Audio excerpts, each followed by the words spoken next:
Perfecto. Bueno, pues vamos a ir comenzando. Vamos a darles unos minutitos más a quienes nos van a acompañar para que lleguen. Y bueno, como cada mañana, vamos a comenzar con estos videos testimonios que hemos preparado para continuar escuchando qué es lo que las personas opinan, cuál es su pensar actual de los servicios que la salud está prestando. Hola, aquí Jimena. Bienvenidos al tercer día de la Semana de Experiencia del Paciente. Gracias por acompañarnos en nuestra tercera entrevista. Cada voz es crucial para entender y remodelar la experiencia del paciente. En Happy Clinic Ideas estamos comprometidos con la mejora continua de la atención médica a través del diseño y la innovación. Hoy escucharemos a más personas compartir su experiencia y desafíos con el sistema de salud. Estas historias nos impulsan a seguir trabajando por servicios de salud más inclusivos y compasivos. Gracias por sumarte a esta conversación transformadora. Como te decía, estamos trabajando en torno a la experiencia de atención a la salud que tienen las personas en México, tanto en el privado como en el público. Sí, nos puedes comentar un poco si te atiendes más en el privado, más en el público, cuál ha sido tu experiencia, cómo te has sentido, o eso primero y después un poco, pues, qué te gustaría mejorar, digamos, de la atención en salud. Hoy, bueno, pues es muy amplio. Creo que cuando he tenido la fortuna de que cuando lo he necesitado como de emergencia, pues he tenido seguro por parte de la universidad. Ahorita como ya terminé, ya no tengo, pero cuando lo necesité, pues me operaron en un IMSS y todavía tenía seguro por parte de la universidad y pues para mí fue una buena experiencia, fue chido, pero fuera de eso, la verdad es que casi no voy al médico. Si me enfermo, como que dejo pasar un tiempo, a menos que ya me sienta muy mal, como ya sea un mal muy insoportable. Y entonces generalmente voy a farmacias similares, ¿no? Esa es como mi opción cuando llego a ir para el médico. ¿Hay algo en particular que te hagan sentir como esta parte o que, o sea, te gusta la experiencia que has tenido para ir a los consultorios de farmacia y esto? ¿O? Pues no mucho, pero pues es como lo que tengo más accesible, ¿no? Por el costo, tanto de la consulta como de los medicamentos, pues es lo que está más a la mano. Y también como que hay muchas en cualquier ubicación, pues la puedes encontrar con facilidad. Ok. Y si pudieras cambiar algo desde nuestra experiencia, estamos tratando de darle, digamos, cada vez más la voz a los pacientes y a las personas que accedemos a los servicios de salud. Entonces quisiera saber si tienes alguna opinión sobre cómo mejorarías la atención en general, si hay algo en particular que te gustaría ver, ¿no? En los servicios de salud, incluso los de farmacia, ¿no? En realidad cualquiera. Pues primero que fueran accesibles para toda la población, no sea que fuera pues un derecho que pues se garantizara y también pues que no fuera como una cuestión como tan jerárquica, ¿no? Porque generalmente quienes estudian medicina o ya ejercen como que sí tienen posiciones de poder y de autoridad sobre las personas. Y lo que sí veo es que se sienten mucho con el derecho como de regañarte, de opinar sobre tu persona, tu vida, tu peso, tu cuerpo. Esas son cosas que no me gustan, que sí me gustaría que fueran diferentes. Muy bien, te agradezco mucho que ¿Sí? nos ayudaras en esta entrevista. De nada. Gracias.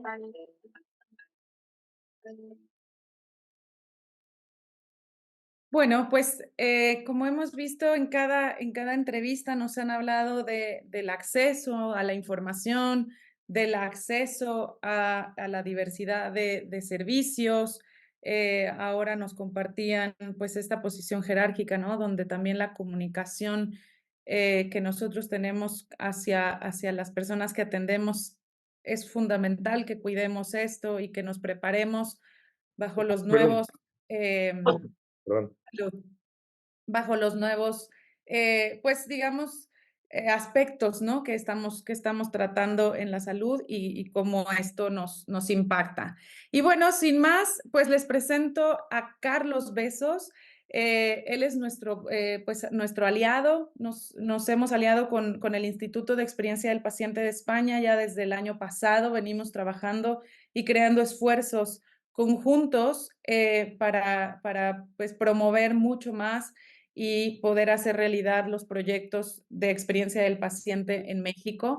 Carlos es fundador y CEO del Instituto de Experiencia del Paciente en España y ha liderado innovaciones en salud y calidad asistencial desde el 2016.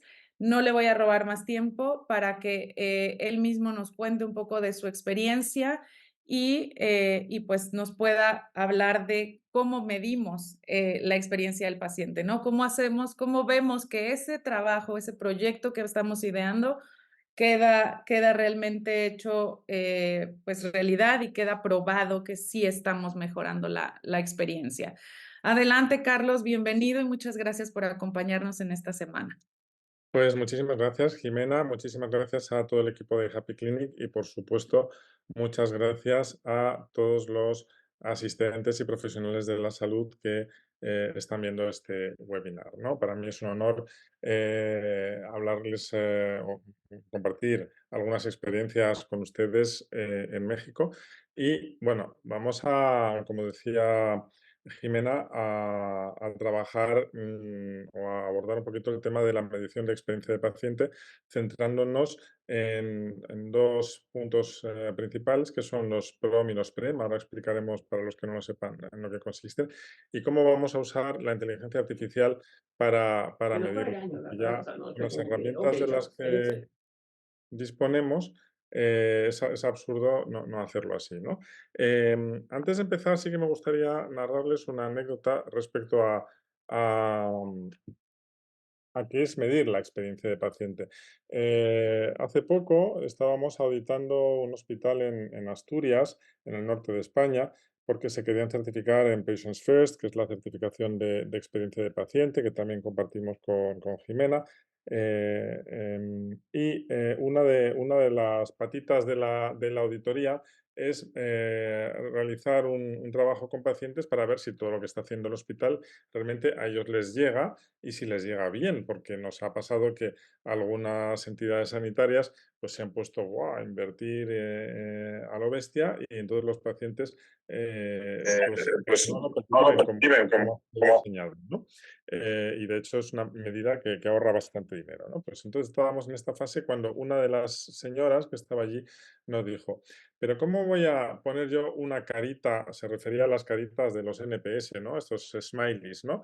¿Cómo voy a poner yo una carita a mi enfermera si yo no sé si ese día, no, no era su enfermera, perdón, a mi señora, a la persona de admisión, ella estaba de mal humor o era yo la que estaba de mal humor y me parecía que ella estaba de mal humor, ¿no? Me pareció un comentario muy acertado, porque realmente cuando medimos experiencia de paciente y estamos usando encuestas, estamos usando NPS, llegamos, yo creo que al 50% de lo que se puede llegar, ¿no? Por tanto, lo que quiero es introducir el tema de ampliar las encuestas, ampliar el NPS, no descartarlos, no decir que no sirven, porque no es verdad, pero sí ir a un criterio que no recoge necesariamente las expectativas, sino un poquito más la realidad de los pacientes, ¿no?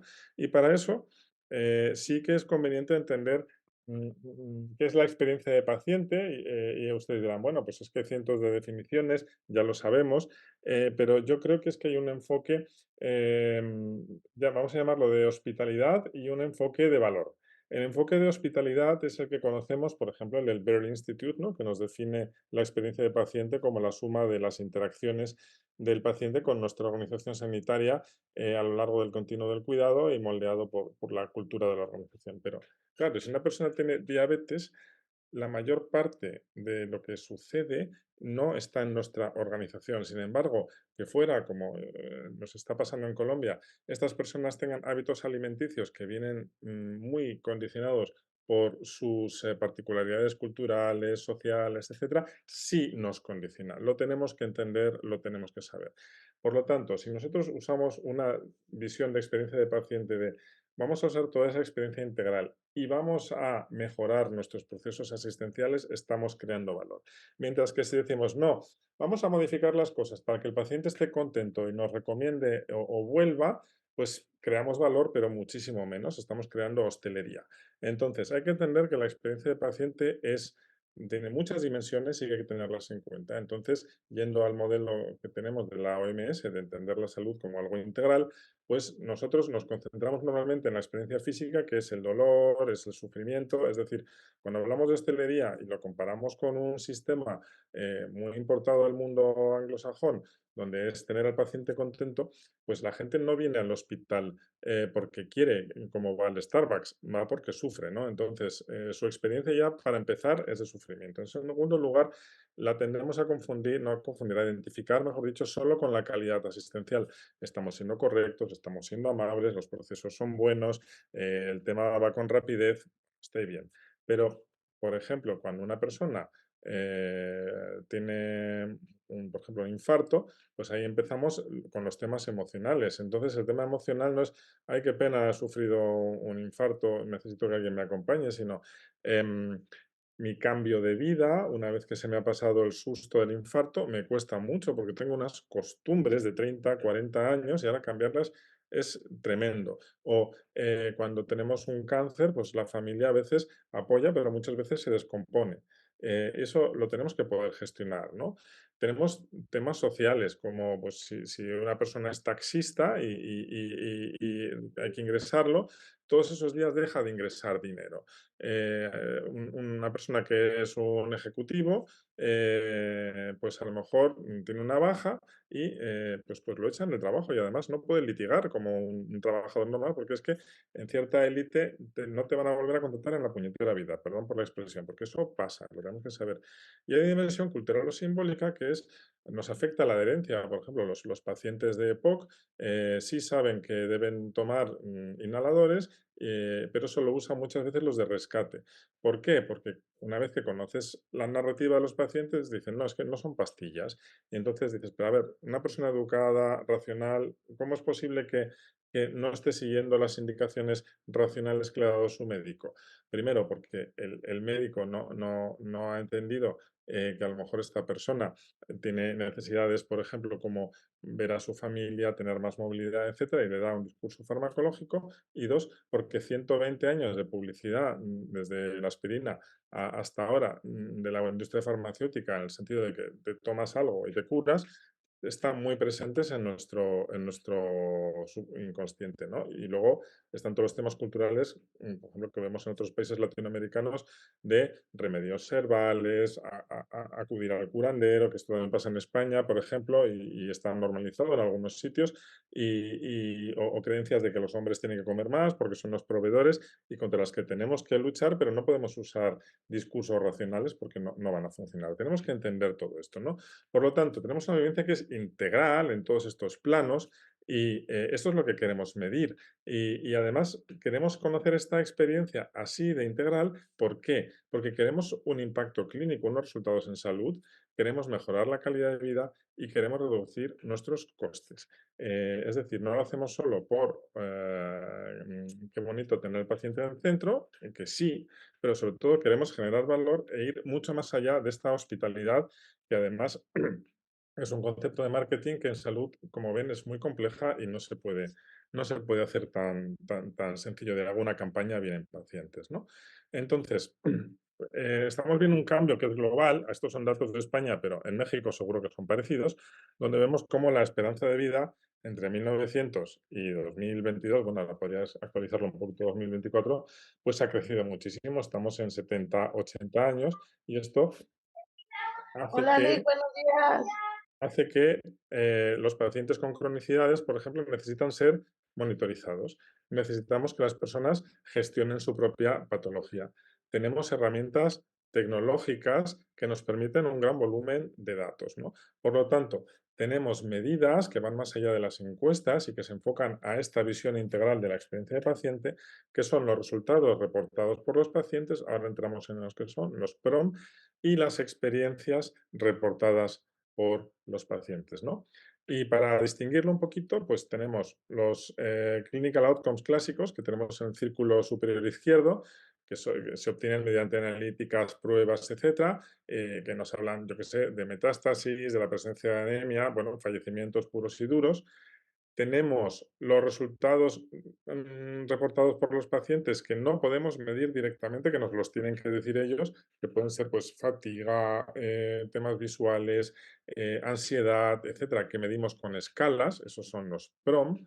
y luego tenemos las experiencias de los pacientes. Entonces, aquí ya les adelanto que hasta ahora estos PREM están siendo usados al 20% de sus posibilidades, porque tienen esta visión norteamericana de interacciones. Entonces dicen, el doctor ha sido amable con usted, ha entendido lo que he dicho, ahora veremos ejemplos, pero ¿y si tengo un cáncer? ¿Y si tengo una diabetes? ¿Y si tengo una enfermedad respiratoria? Todo lo que pasa afuera y que está afectando sí influye, y ahora veremos porque tenemos evidencia, lo hemos medido, e influye, por ejemplo, en las exacerbaciones, la familia, ¿no? Por ejemplo.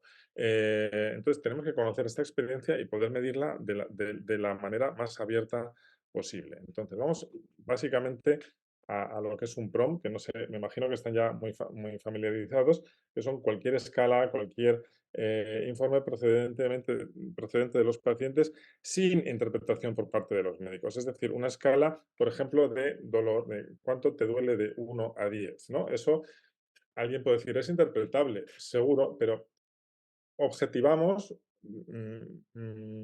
las narrativas de las personas y las podemos cuantificar estadísticamente, ¿no? Y podemos trabajar con ellas. Aquí tenemos un ejemplo en general de, bueno, pues, cuál es mi estado de salud en general, ¿no? Pero podemos decir dolor, fatiga, etcétera, etcétera, ¿no? Entonces, los hay muy generales, como el típico cuestionario de calidad de vida o una escala de dolor, pero los puede haber muy específicos, como puede ser, por ejemplo, dolor después de una operación de cirugía de cadera, ¿no? Es un PROM muy específico. Entonces, se pueden usar de manera estadística, se pueden usar también para medición de outcomes económicos, se pueden usar para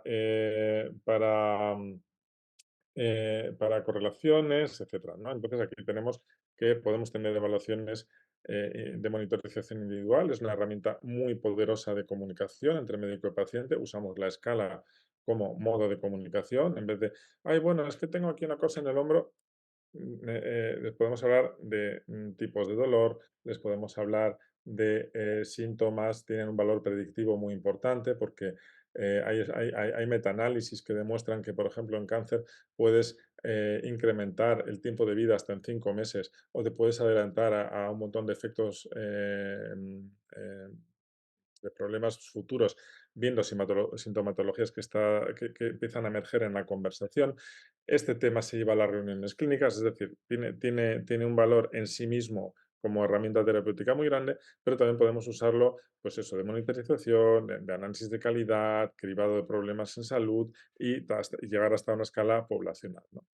¿Y por qué tenemos que usarlos? Porque aquí tenemos un estudio, es verdad que es de 2010, pero creo que es muy ilustrativo, porque aquí ven una medición de de eventos adversos medida por o reportada por los profesionales de la salud y por los pacientes, ¿no? Ven que en casi todos, salvo en constipation, que es lo contrario de diarrea, se me ha olvidado estreñimiento, el gap, la brecha es muy grande.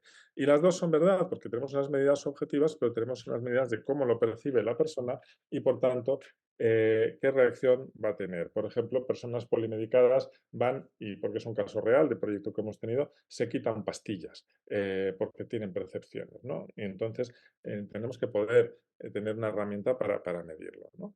Entonces, voy un poquito más rápido. Otro tema que para los que son muy útiles los PREM también, por cierto, pues podemos comparar hospitales. Esto es interesante para aseguradoras, pero también es interesante como benchmark, ¿no?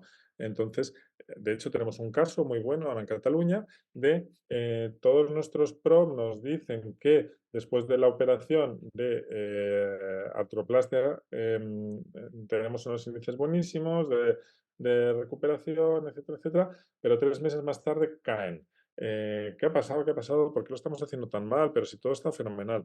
Y de repente dices, bueno, pero estas personas que hacen entre que tenemos esta medición y, y los 3 meses, ¿no? Pues van a rehabilitación. Ah, ¿y quién es responsable? No, nosotros no, porque está externalizado. Ajá.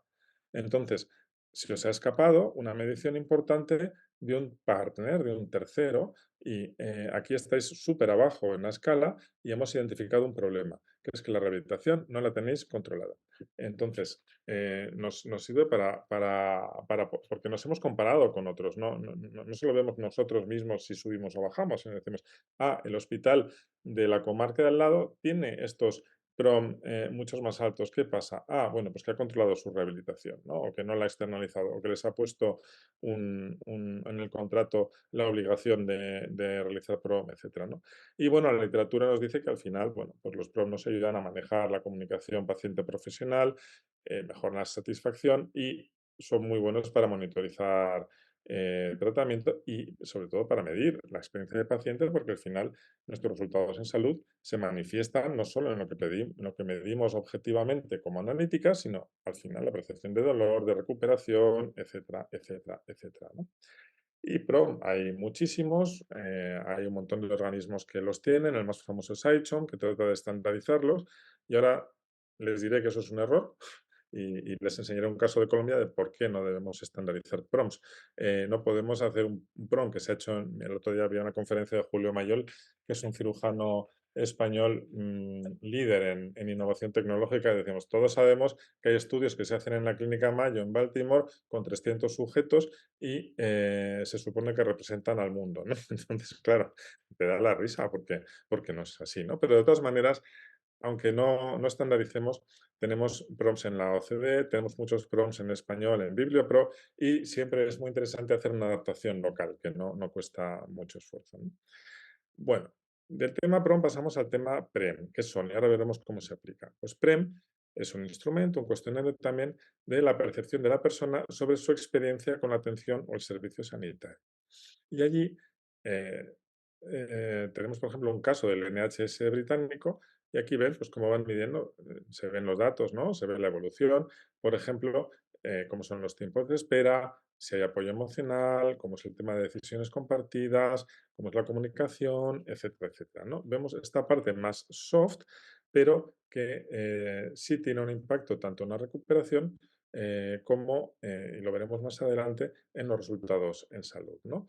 Se diferencia de una encuesta de satisfacción muy claramente. En la encuesta de satisfacción, donde tienes, no sé, 30 ítems, te van a preguntar, ¿y cómo fue la comunicación con su doctor? Valórela del 1 al 10. Y tú dirás, pues un 7. Pero aquí te van a preguntar específicamente, ¿le explicaron correctamente las terapias? ¿La explicación fue suficiente para usted? ¿Se quedó con dudas cuando llegó a casa? Cuando le diagnosticaron cáncer, ¿usted quedó en shock y dejó de escuchar o entendió todo? ¿Le volvieron a recitar en caso de haber quedado en shock? Es decir, tú puedes ir objetivando cosas que antes eran expectativas. Si la comunicación es buena o mala, es una expectativa. Como decía la señora del Hospital de Asturias, ¿y si yo estoy de mal humor y me parece que el médico es un desagradable? Pero es que estoy yo de mal humor ese día. ¿Y si, por ejemplo, como pasó en un hospital de Madrid, justo el día que ponen en marcha un sistema informático nuevo va y se cae? ¿Cómo fueron las encuestas de satisfacción? Fueron penosas, pero la operación fue la misma, la asistencia fue la misma, la recepción fue la misma, la consulta fue la misma, todos han hecho bien su trabajo, pero la encuesta cae, da mal resultado. Por lo tanto, podemos objetivar un poquito esta experiencia y pasarla sigue siendo una percepción, pero al basarla en conductas observables, conductas sobre la que cada uno puede reflexionar y intentar evaluar, bueno, vamos a tener una medida mejor y más adecuada y la podremos usar estadísticamente, que esto es muy importante. O sea, igual que el PROM es un buen instrumento para la relación médico-paciente de manera individual, el PREM no tiene sentido usarlo así, pero sí tiene un sentido estadístico y ahora veremos, por ejemplo, cómo lo usan en Italia para eso y lo hacen muy bien, ¿no? Entonces, para empezar a trabajar con PREM, yo recomiendo esta guía que ha hecho la doctora Carolina Varela. Bueno, nosotros hicimos el prólogo, así que estamos muy contentos, pero bueno, ella ha hecho el contenido y realmente es muy útil, es gratis, se puede descargar y viene muy bien desde cómo usarlos hasta cómo fabricarlos uno mismo, ¿no?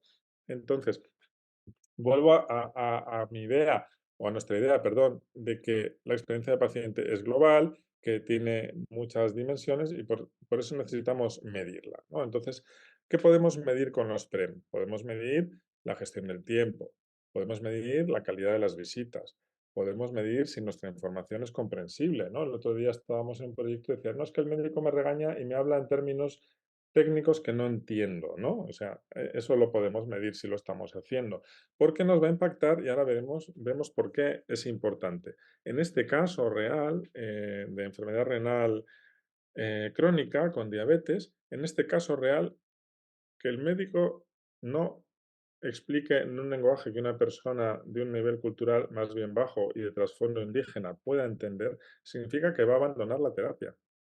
Va a abandonar la terapia.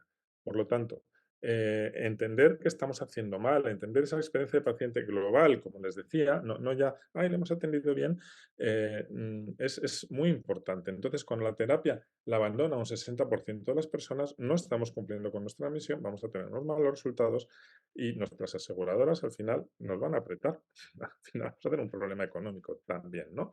Entonces, podemos ver muy interesante las transiciones, porque ahí es donde se producen la mayor parte de los errores, ¿no? Esto yo lo aprendí cuando estaba en reproducción asistida, el embriólogo lo hace muy bien, el ginecólogo lo hace muy bien, la enfermera lo hace muy bien, pero cuando vas pasando al paciente de uno a otro, pues no están las cosas tan bien, ¿no?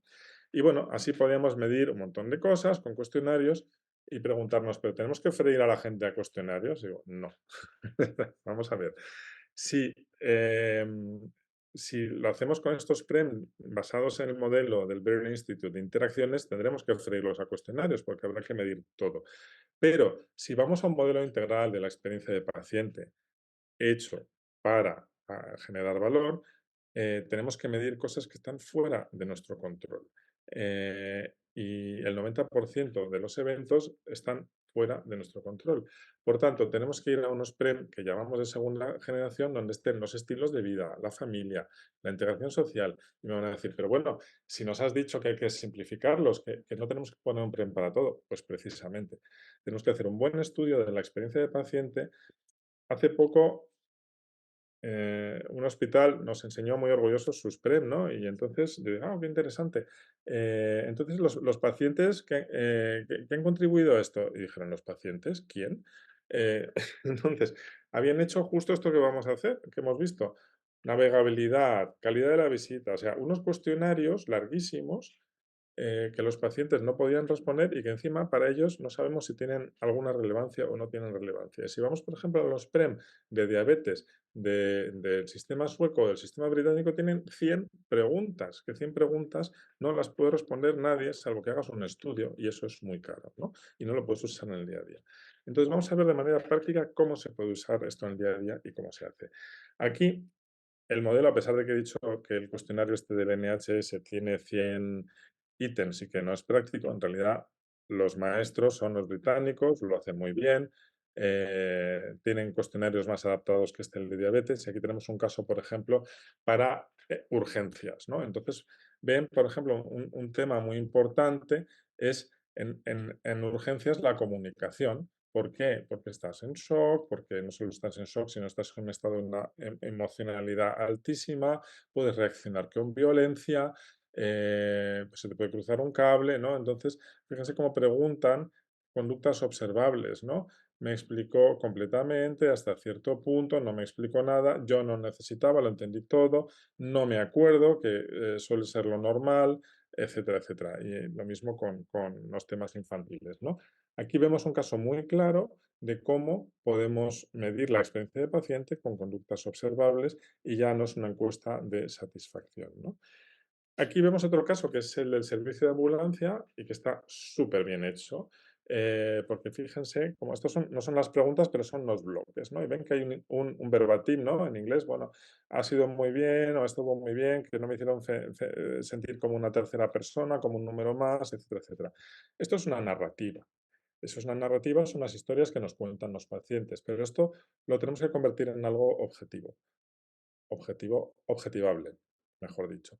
Y cuando muchos pacientes te están narrando parecido que no han sido tratados como un número, podemos encontrar una etiqueta global, vamos a llamarlo personalización, por ejemplo, ¿no? Y entonces ahí podemos hacer una pregunta sobre si el trato fue personalizado, etcétera, etcétera, basado en una conducta observable, ¿no? Cuando usted entró en la ambulancia, le llamaron por su nombre, por decir algo, ¿no?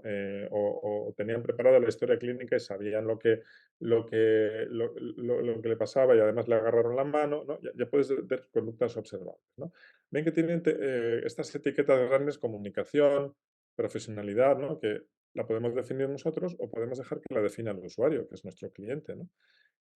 Aquí está en verde. O el tema que les decía, las transiciones, ¿no? Justo en ambulancia es muy importante. Y de nuevo, pasamos de la narrativa, vemos conceptos generales y los convertimos en preguntas, ¿no? Aquí tenemos el caso, por ejemplo, en terapias respiratorias domiciliarias, que además estamos muy orgullosos porque tiene publicación de desarrollo de PROMIPREM. Son los primeros que hay, es un trabajo pionero y aquí ven la foto real, ¿no? Aquí van los pacientes, al fondo ven un mapa de experiencia narrando su vivencia y al final de esas narrativas vemos las que se repiten mucho. Previamente ha habido entrevistas, o sea que vemos las que son importantes y luego lo podemos validar cuantitativamente con una encuesta, ¿no? Y bueno, al final todos estos PROM y PREM los está usando Vitaler pues con un propósito muy claro, que es empoderar a sus pacientes, que sean capaces de autocuidarse y reducir sus costes. Y van más allá, porque este es un proyecto de 2019-2020. Ahora estamos volviendo a trabajar con ellos ya para toda Europa, con la idea de que ellos se certifiquen todos en experiencia de paciente y de hecho tienen ya sus métricas y se ve que los que aplican la experiencia de paciente como proceso de acuerdo con esta norma van mucho más avanzados que los demás. Y bueno, al final ellos dicen, bueno, ¿mi cliente quién es? Mi cliente son las aseguradoras o es el Estado, pero yo soy como decimos en España, un puñetero proveedor y por tanto me aprietan los precios, tratan de reducir mis costes, me confrontan con la competencia, me piden más de lo que puedo dar, ¿no? Entonces, si yo paso al modo experiencia de paciente, yo les estoy dando resultados. Entonces, puedo decir, para negociar, gracias a mi trabajo, tú tienes menos ingresos hospitalarios. Sabemos que eso te cuesta X millones al año, por lo tanto, deberías A, contratarme y B, permitirme un precio que yo pueda reducirte. ¿Y cómo medimos esa reducción? Pues usando los PROM y los PREM. Los PREM que me dicen, es el caso que les quería contar, donde interviene la familia y nosotros educamos a la familia, se reducen las exacerbaciones. Y si se reducen las exacerbaciones, tienes tantos ingresos menos. Entonces aquí vemos cómo esto genera valor y cómo genera poder de negociación, ¿no? Los que ustedes estén en hospitales y tengan aseguradoras, pues ahora mismo acabamos de estar en Colombia y hemos dado un seminario sobre esto y efectivamente van por ahí. Es verdad que tienen el tema controvertido de la reforma que tienen, etcétera, pero sí van por ahí de las IPS, los hospitales, tienen que, además de curar, etcétera, agregar un valor y tienen que demostrar por qué cobran. Entonces, eso lo regula el Estado, pero en sitios como en Alemania, donde es o en Estados Unidos, donde estamos hablando de un mercado más libre o menos intervenido, al final tú tienes que negociar con tu aseguradora, que te va a decir, te va a emplear el discurso del volumen. Te voy a dar 1 millón de pacientes, así que no te quejes, ¿no? Y tú puedes responder, ya, pero tú vas a tener todas estas reintervenciones como yo no eduque a la familia. Dame recursos para educar a la familia, ¿no? Y así vemos cómo se puede usar. Otro caso de uso, bueno, ¿y cómo se sabe? Ya lo iremos, bueno, luego vamos a eso. Otro caso de uso muy interesante de los PREM, pues como lo hacen en Italia. Aquí pasan un PREM de estos que yo decía que son normales, de poco valor, ¿no? De primera generación, pero le han incorporado un tema muy interesante. Es una pregunta abierta. Y la pregunta abierta la monitorizan o mejor dicho, la analizan con Machine Learning, ¿no? Con procesamiento del lenguaje natural. ¿Y qué les pasa? Les pasa que el PREM les va dando si sus interacciones van bien, pero también les va dando la pregunta abierta dos cosas muy importantes. La primera, buenas prácticas, porque la gente no da casi nunca agradecimientos y nunca nos dice lo que hacemos bien. Pero aquí tenemos un feedback de lo que estamos haciendo bien.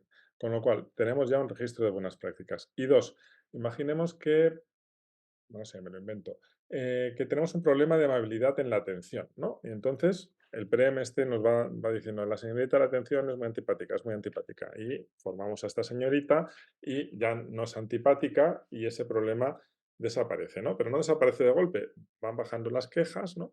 Pero a medida que van bajando empiezan a aparecer otras. Pues, por ejemplo, yo qué sé, en tal sitio no tengo acceso a mi medicación. Bueno, eso puede ser una demanda médica, ¿no? Entonces, en Italia lo usan para evitar demandas y de hecho las han reducido.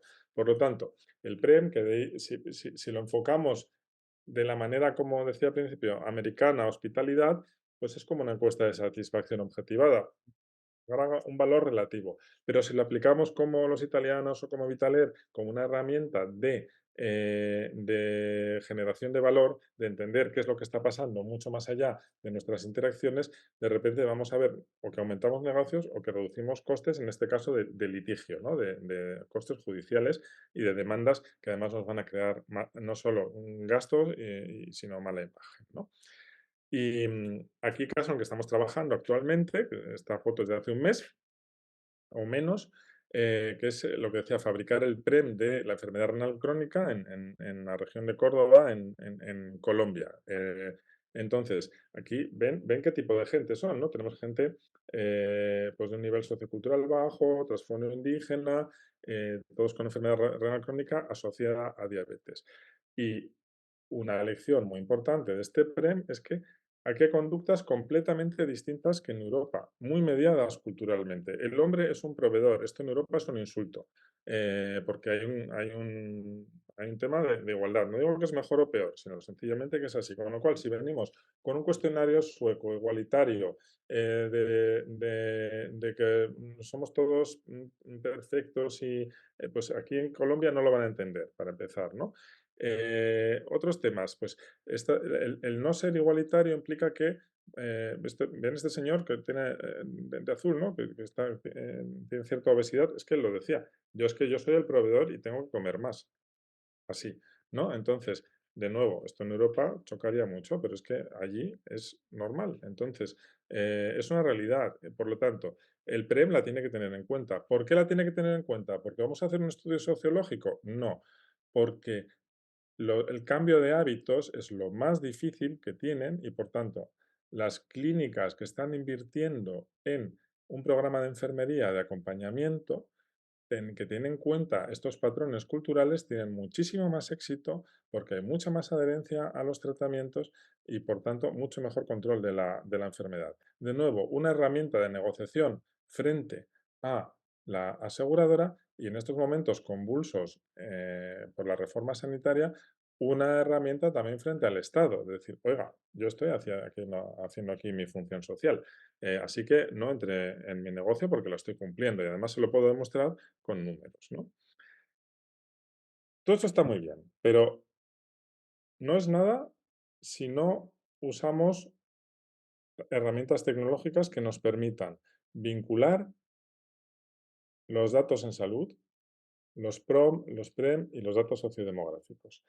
¿Cómo sabemos que en Vitaler el trabajo con las familias reduce las exacerbaciones? Porque lo hemos medido y lo hemos cruzado.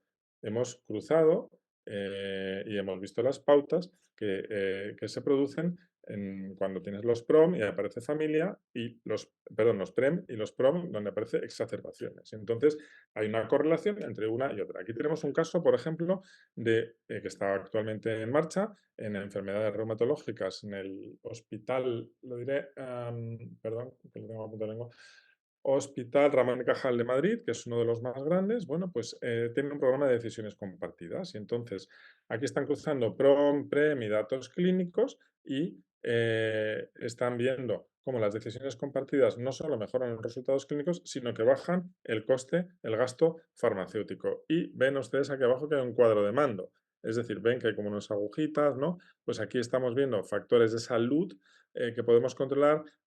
Aquí los números nos indican gasto farmacéutico, cómo se va reduciendo. Es decir, tengo una herramienta de control. Yo puedo ver día a día cómo voy evolucionando.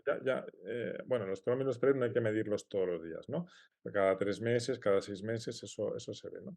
Entonces, podemos ver claramente cómo correlaciona experiencia de paciente con resultados en salud. Vale, les decía que lo que tenemos es una herramienta de control, de vinculación de lo que les decía al principio. Tenemos un modelo integral y a por qué vamos, a por los resultados en salud, a por la calidad de vida y a... ¿Dónde se me ha ido? Aquí estoy, perdón. Y a por la... Se me abre otra vez. Y a por la parte económica, ¿no? Vale. Con lo cual, aquí tenemos una herramienta muy, muy útil y podemos ver cómo la experiencia de paciente la hemos convertido en datos duros, en datos que nos permiten tener mm, gestión, nos permiten demostrar ante aseguradoras, ante clientes, ante nuestros propios pacientes en informes, nos permiten publicar, nos permiten también tener apoyo de la industria farmacéutica para programas de paciente, por ejemplo, y sobre todo me gustaría que, les decía al principio que parecía una cuestión ideológica de, no, ¿por qué prefieres la experiencia de paciente como apoyo a la mejora de procesos y no la de hospitality, la de hostelería? Porque podemos conseguir esto, es decir, creo que hay una diferencia muy grande entre estamos ahorrando gasto farmacéutico, estamos consiguiendo resultados en salud, a estamos pintando la habitación más bonita y nuestras enfermeras sonríen más, ¿no? Entonces, en los dos casos tenemos un valor, porque si las enfermeras sonríen más y todo es mucho mejor, si tratamos a los pacientes solo como clientes, nos van a prescribir. Pero es que aquí vamos a mejorar sus resultados en salud y además nos van a prescribir. Es decir, no usamos no hacemos una inversión para mejorar la experiencia de paciente, sino que con la experiencia de paciente mejoramos sus resultados y por ende su experiencia. Es una pescadilla que se muerde la cola, es un círculo virtuoso, ¿no? Vale. Aquí pues tenemos más usos, ¿no? Permite diagnósticos más rápidos, permite mejores derivaciones, mejora la satisfacción del paciente, como les decía, ¿no? Con lo cual al final sí tenemos el efecto de prescripción y de buenas ratings, etcétera, y podemos encontrar patrones de queja desconocidos, es decir, esta herramienta que usamos aquí corrobora el estudio italiano de no solo los italianos lo hacían, no son las quejas y las demandas, sino también la parte buena, ¿no? Y al final vamos a poder tener una gestión basada en datos, ¿no? Aquí tenemos otro caso muy chulo, lo que pasa es que este no tiene esta validez científica porque solo tiene una N de 40 personas, pero es muy interesante, porque este era un experimento, pero funciona muy bien. Clínicas de reproducción asistida, que es el mundo del que yo vengo, pues en España tienen como nicho muchas a las mamás del mismo sexo. Entonces, en el estudio de experiencia de paciente que se hizo, se vio que la diferencia entre las parejas de mamás del mismo sexo y las parejas heterosexuales es que los niveles de ansiedad eran muchísimo mayores. ¿Y por qué eran muchísimo mayores? Pues por razones sociales. Es decir, si ya la reproducción en sí misma está cargada de significados sociales. ¿Se acuerdan del tema de la experiencia cultural del paciente? ¿No? Pues hay presión por ser mamá, si no soy mamá, no soy mujer. Bueno, hay muchas ideas ahí que andan rondando en las cabezas de las personas. De hecho, hay muchos estudios mexicanos muy buenos en este punto, ¿no? Bueno, pues están ahí. Entonces, si encima estás con una persona del mismo sexo, pues si no tienes hijos, eso pues puede quedar en un círculo pequeño, tus padres, tus hermanos, tus amigos, pero si tienes hijos, pues ya lo saben en tu trabajo, lo sabe tu abuela, lo sabe todo el mundo, ¿no? Entonces, eh, mm, de este estudio salió un programa para hacer unas clínicas con un personal más formado y con un lenguaje más inclusivo, que no es un tema político de corrección política, sino si, por ejemplo, dicen señor y señora, pues que ponga nombre y apellido. Si el médico que ya cuando es una pareja heterosexual solo mira a la mujer y al pobre padre lo deja de lado, cuando son parejas del mismo sexo, incluso no, gente no teniendo prejuicios, dicen, ay, ¿quién de ustedes es el papá? ¿No? Entonces, esto no es un tema de corrección política, sino si la gente viene con ansiedad, esa ansiedad se la dispara por 10. Entonces, al disparársela por 10, ¿qué sucede? Pues lo que nos muestra este estudio, tenemos el nivel de ansiedad medido con una escala PROM, tenemos el nivel de inclusividad medido con una escala PREM, vale, por eso digo que no es científico, porque no es una escala validada con un proceso formal, etcétera, porque estábamos haciendo el experimento, era para uso interno, y cuando vemos la correlación entre orientación sexual, nivel de ansiedad y beta, bueno, la que te da el embarazo, entonces vemos que donde hay menos nivel de ansiedad es casualmente en las clínicas donde ha habido este programa de mejora de la documentación, de formación del personal, etcétera, etcétera, y tienen más tasa de embarazo entre estas parejas, ¿no? Y lo podemos ver por provincias, por nivel de edad, o sea, le podemos sacar una variable comercial también para la gente de marketing que sepa cómo actuar con esto y dirigir los mensajes.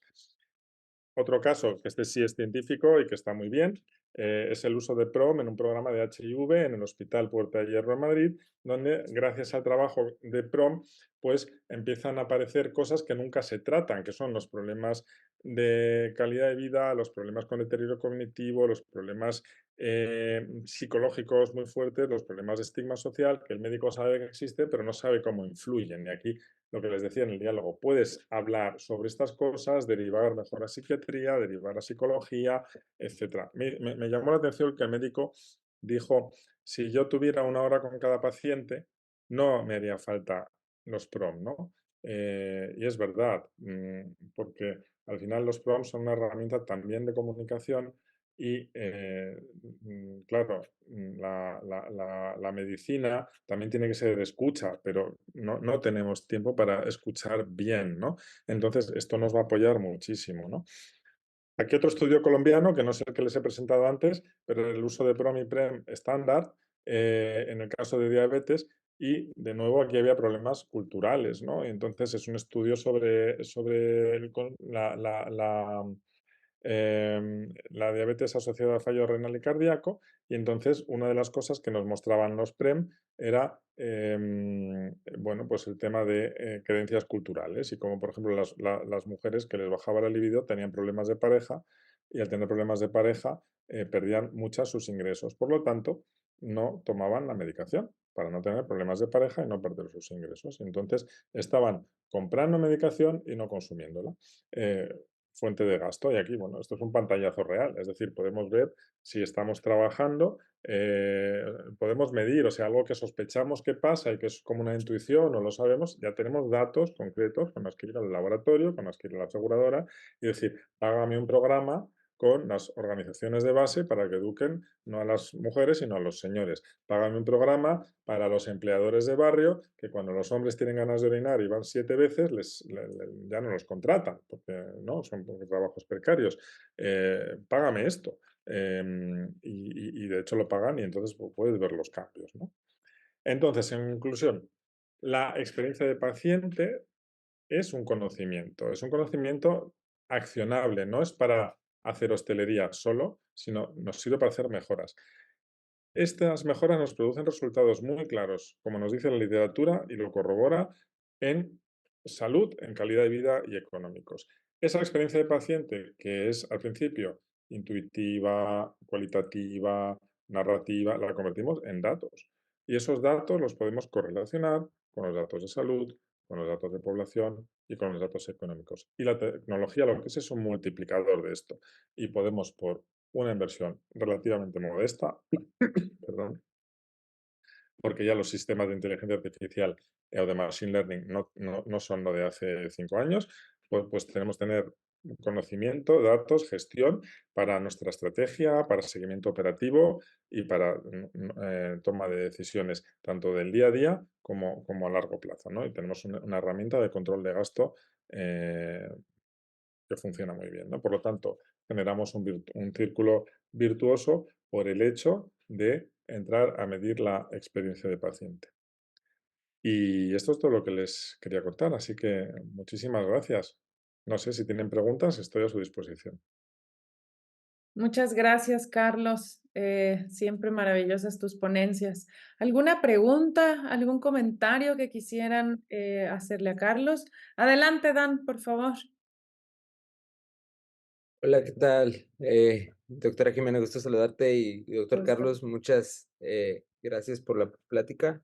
Yo sí tengo alguna pregunta. Digo, sé que para recoger la experiencia más concreta y no sesgada de los pacientes, debemos identificar los puntos de contacto donde estos pacientes nos pueden dar una opinión mejor, ¿no? Porque si lo hacemos hasta el final del servicio o de la atención, puede haber ya cierta percepción, a lo mejor ya se enojó en algún punto de la atención y eso.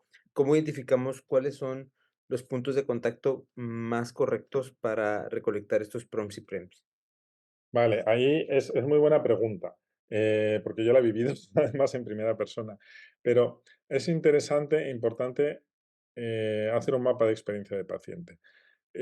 Ahora justo estamos trabajando con un grupo hospitalario en Canarias y hemos identificado un montón de fuentes porque ellos les da como miedo preguntar directamente a los pacientes, hacer grupos de discusión, no se sienten cómodos, ¿no? Entonces, bueno, tienen las quejas, tienen no sé qué, pero al final van a tener que hablar con pacientes. Pero está muy bien hacer el mapa porque el mapa, todo ese recorrido que van haciendo con nosotros, uno de los puntos interesantes son las curvas emocionales. Porque si tú identificas qué emociones hay en cada fase, tú ves donde tienes, como les decía en el ejemplo de las mamás del mismo sexo, disparadores de ansiedad. Entonces, hay momentos donde no debes hacerla, porque la gente está muy enfadada. Pero también, en el caso que le contaba propio de la reproducción asistida, el debate era, la gente de marketing nos decía, no, no, no, hay que hacer, no era PREM, era la encuesta de satisfacción, hay que hacerla después de la transferencia del embrión. ¿Por qué? Porque la mujer está feliz, cree que va a tener un hijo y sale muy bien. Pero, ¿qué pasa? Que entre un 10 y un 40% de los casos, el embrión no anida. Y entonces, la mujer que tiene en ese momento cuando pierde el niño, si es la primera vez, lo siente como un aborto, es un duelo perinatal. Y nosotros éramos de la opinión de que, bueno, en ese momento tampoco, pero 2 semanas después sí, porque si somos una buena clínica, no la dejamos sola en ese momento, o la llamamos 3 meses más tarde. ¿Quiere usted volver? ¿No? Que es como, ¿queréis mi dinero? Entonces, eh, si tú acompañas a la persona en su duelo profesionalmente y sin interferir, le haces sentir que estás ahí, ella va a decir, esta gente no me ha dejado tirada, no ha ido solo por mi dinero, y entonces te van a responder, no te van a responder super high, pero te van a responder más, ¿cómo diría? Eh, más razonada y pausadamente, ¿no? Entonces, hacer el mapa de experiencia con la curva emocional, ay, no tengo aquí uno para proyectar, pero es muy útil porque nos dice, bueno, sobre todo, yo evitaría los momentos de ira y los momentos de duelo, pero también evitaría los momentos de euforia, porque tampoco son la realidad. Excelente, muchas gracias. Pues, Carlos, muchísimas gracias por todo lo compartido el día de hoy. Y les quiero ir redondeando un poco las ideas. Lo que hablábamos ayer de los modelos internacionales, esta misión internacional que vamos a tener en noviembre, yo los invito a que la tomen en consideración porque justamente vamos a tener todo un día de un taller con Carlos donde vamos a poner en práctica estas herramientas, ¿no? Y vamos a aprender de primera mano con, pues ya, con este network que vamos a hacer con Brasil, con la gente de España y pues con ahora la primera edición que México se sube. Así que los invito a todos para que lo podamos poner en práctica, porque si bien estas herramientas hasta que uno no comienza a utilizarlas es cuando pues todos estos aprendizajes y la adaptación sucede. Que tengan un excelente miércoles. Gracias por acompañarnos y nos vemos. Gracias, doctor Carlos. Nos vemos por acá el día de mañana para las 2 ponencias. Que estén muy bien y gracias. Hasta luego. Muchas gracias. Gracias.